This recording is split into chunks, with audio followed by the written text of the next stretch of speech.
Mga nagpadagan og butane refilling station Gironda. O sa resulta nini adunay live update si Chona Carion. Chona.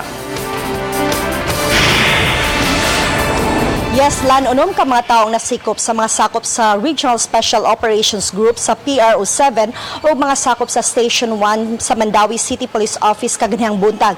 Kini may kalambigitan sa illegal nga pagpamaligya sa LPG refilled butane canisters. Duha ka mga dapit sa Barangay Sentro Tribunal ug sa Sitio Asinan sa Barangay Mantuyong ang girumbo sa kapulisan nga illegal nga nag-operate ug namaligya sa LPG refilled butane canisters. Ang mga nasikop na ila si Juven Tercio, ang tag-iya lakip na si Alejandro Malaran Jr., Jimwell Tejas ug ang laing tag-iya nga si Reynan Del Castillo.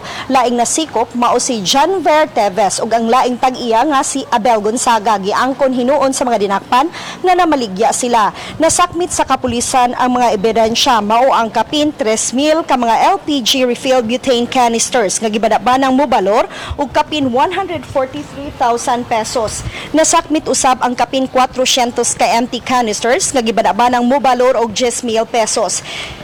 Ug kapin 1,000 ka pesos nga gituang halin sa pagpamaligya. Higpit nga gidili ang pagpamaligya ug LPG refilled butane canisters lan gumikan sa kadelikado niini ug kasagarang hinungdan sa muulbong sunog.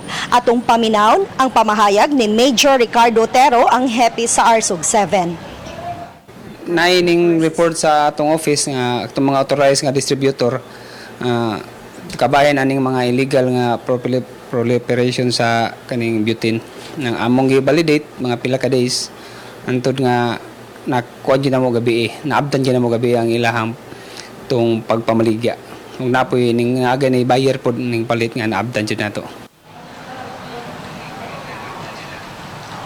Yes, lang gikatakdang pasakan og kaso ang unom ka mga dinakpan ug mga adlaw ang mga na-confiscate nga mga butane canisters giturn over na sa kapulisan ngadto sa Department of Energy. Lan? Salamat Chona Carion.